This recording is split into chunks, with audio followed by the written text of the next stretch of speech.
scenario. Oh, ano yun?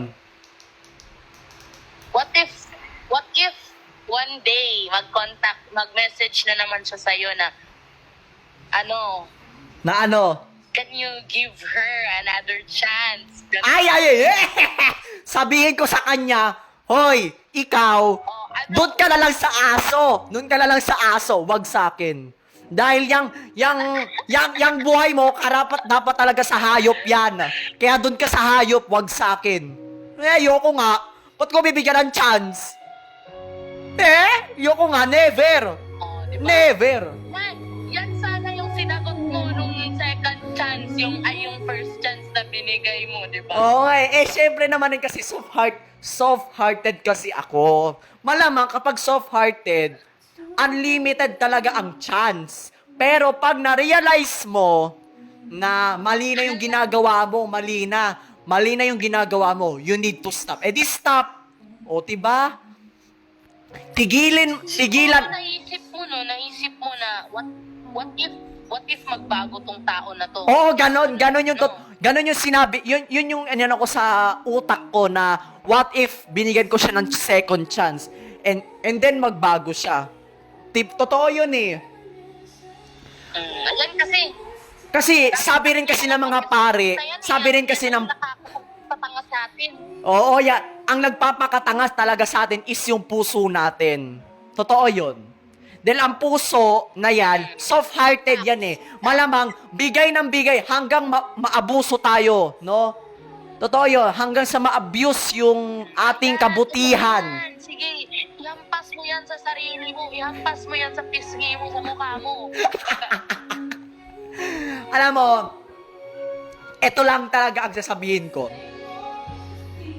Ang nagpapahina sa tao ay ang puso. Yan yung biggest weakness natin. Dahil pag inabuso yan ng tao, wala na.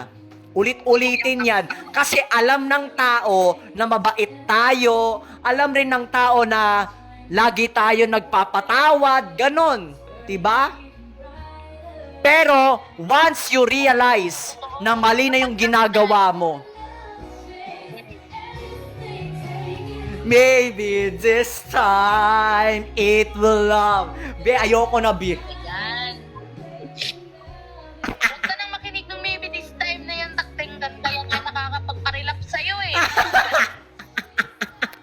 Be, alam mo, Be, thank you na lang talaga sa'yo. Be, thank you na lang sa'yo. Thank you na lang sa'yo. May Discord ka ba? Okay.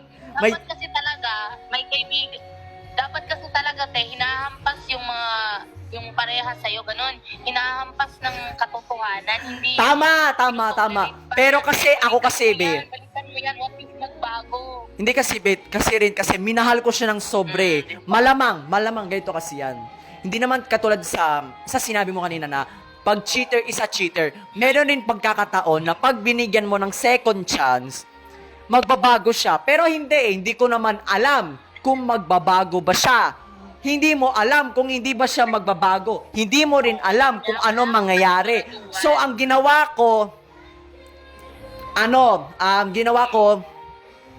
I take the risk. Because kung hindi mo itatry, hindi mo rin malalaman kung ano yung result. 'Di ba?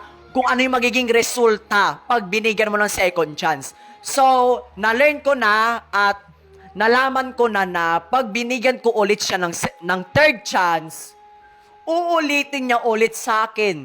Sasaktan niya ulit ako. So ang gagawin ko, wag na. Ayan, di ba? Tama na. Buti naman nakarealize ka ng tanga-tanga. Tama na.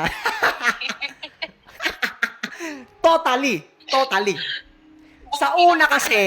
Sa una kasi, sobrang tanga ko sa relationship. Kasi nga soft-hearted ako eh. Eto, Be, may isisend pala ako sa'yo. Ito yung mga promises niya. Yung promise na yun na gawa sa Jablo. Tiga ba, may Discord ka ba?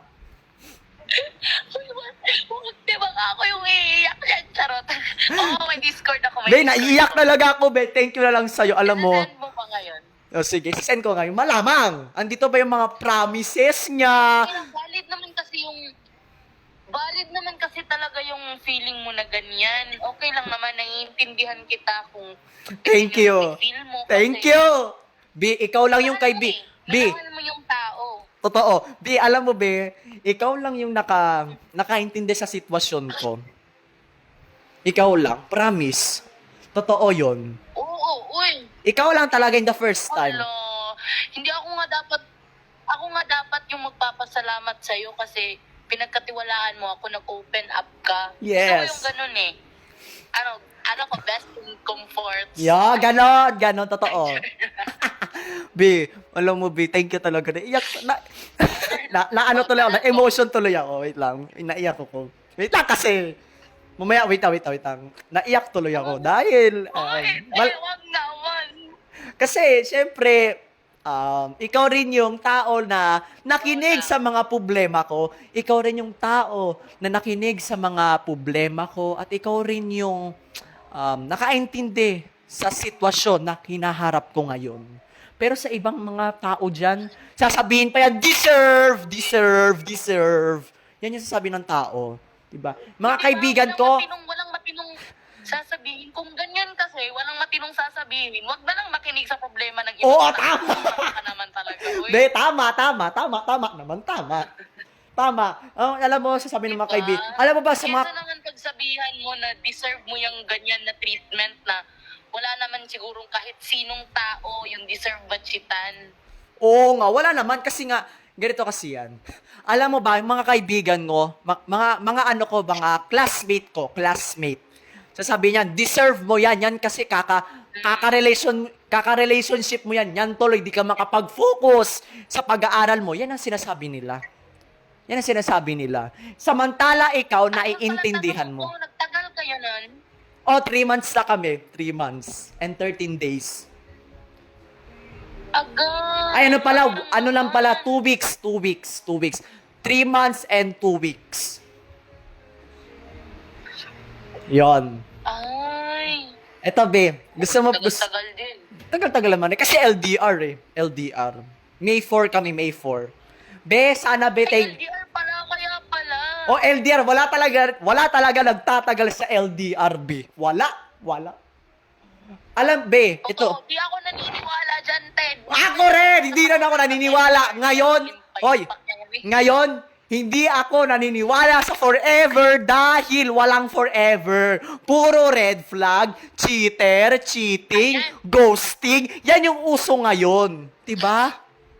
Hala, nakarealize na siya. Malamang.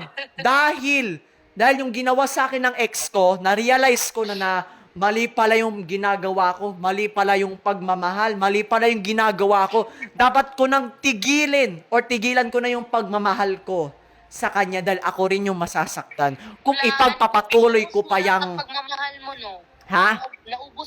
Naubos na, be? Wala Naubos na. na yung pagmamahal mo sa sarili mo, no? Pero, be, wait lang muna. Be, ito muna kasi. Meron kasi akong crush. Go. Hindi ko na lang sa'yo sabihin, Pero lagi ko siya nakakausap. In reality, siya rin yung nagiging understanding sa buhay ko, sa sitwasyon ko. Pero minsan rin, nagiging anoy ba, ganun. Pero ayoko. Never. Oh. Ayoko na. Crush na lang, pero ayoko ng girlfriend, boyfriend. Ayoko na ng relationship. Ayoko na, be. Tama na, ayoko na magmahal ng isang tao na pupunta rin sa red flag, diba? Uy, hindi. Uy, wag naman yung gano'n na hindi ka na magmamahal ulit. Ayoko na magmahal, be, kasi ang sakit ang sakit. Alam mo yung mindset ko, ihintayin ko kung kailan ibibigay ng Diyos. Ihintayin ko kung kailan dadating. Kung may dadating, edi go. Oo. Pero sa tingin mo ba na meron... Sa buhay ko. Pero sa tingin mo, be, sa tingin mo siyan na may darating ba bang perfect sa buhay ko? I think wala ni. Kasi it's enough. Like I said, ayoko na talaga. Tama na. Study first na lang ako, be. Kasi hindi ko na rin kaya Hindi ko na rin kaya magmahal. Tiga mo ginawa sa akin ng ex ko. Pinaglaruan niya ako. Kasi LDR Ang sakit, malamang. Minahal ko siya. Minahal niya ako. Peke pala. O, diba? Tapos ano na naman, pag nagmahal ulit ako, ganun rin gagawin. Agay! Paglalaruan din ako. paglalaruan rin ako, ayoko nang ganun. Alam ko na yun, pag nagmahal ng isang tao, maghihiwalay rin. Advance mag-isip. Be, May ayoko na. dadating din yan. Wala eh. Huwag mo nang madaliin. Sino? Saan? Kailan? Hindi ka pa talaga, Hindi pa ako ready. I'm not ready to... hindi mo pa talaga kaya na magmahal ngayon. Oo. Eh di soon. Soon. Soon na muna. Ano, Kaya tapos yung kapag soon, puso, yang sobrang soon na masakit yan, sa ex mo eh. yang soon na yan, mawawala rin yan. Mawawala rin yan. Wala eh. Eh, sino bang tao na totally talaga magmamahal sa akin? Wala naman eh. Wala naman talaga nagmamahal sa akin. Wala. Wala. Kaya ayoko talaga magkaroon ng relationship. Ano mo lang nagmamahal? Meron naman yung pamilya mo, yung mga kaibigan mo. Mga kaibigan ko, deserve ko daw na na maging broken hearted. Yun daw yung sinasabi sa akin. Kaya nga that's why ayoko magkaroon ng best friend. Alam mo nagmamahal sa akin. Ang sakit naman ng ganun. Ikaw lang in the first time Kaya ikaw nga lang. nag-open up ka sa kanila eh, kasi gusto mo nang makomfortan, tapos sinabihan ka ng Oh, deserve. deserve mo yan. Yan kasi kaka-relationship mo yan eh. Yan, kaka-relationship mo yan. Yan yung mga sinasabi ng mga classmate ko. Classmate ko, deserve mo yan. Yan. Yan kasi sa sobrang tanga mo na kaka-relationship mo yan. Yan, deserve mo yan. Ganon sinasabi sa akin. Kaya nga ayoko eh. Kaya nga pumunta ako sa Roblox para mag-tell about sa relationship. Be, buti na lang nahanap Ay, kita. dito ka, kaka-open mo lang yung Roblox or matagal-tagal ka na naglalaro? Matagal na sobra. Noon pa, noong September 13.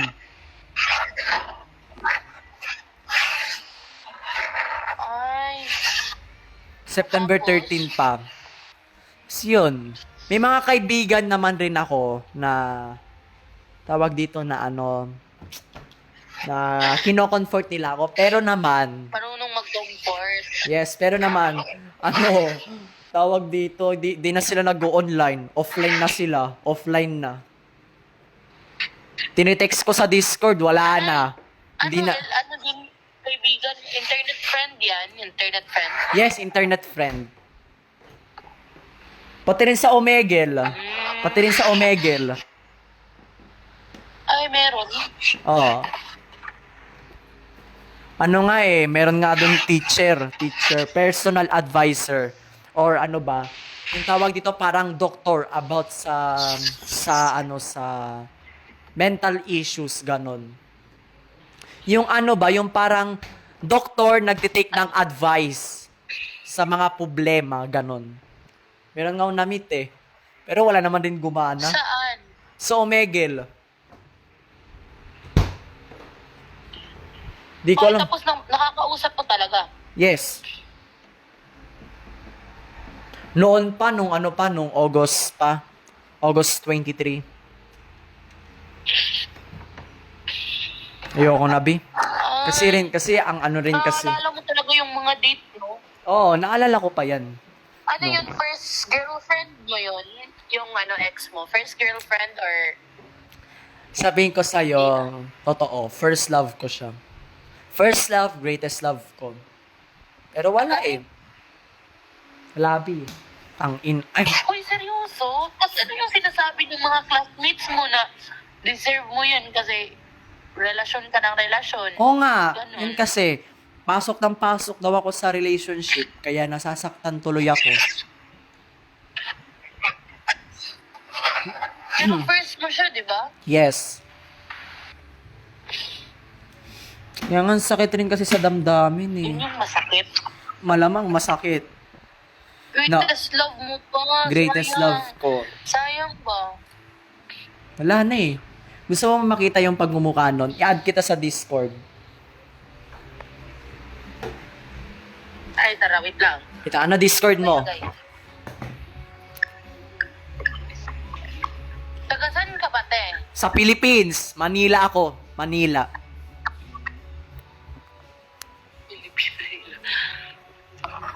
Saan banda sa Manila? Pasig City. Pasig.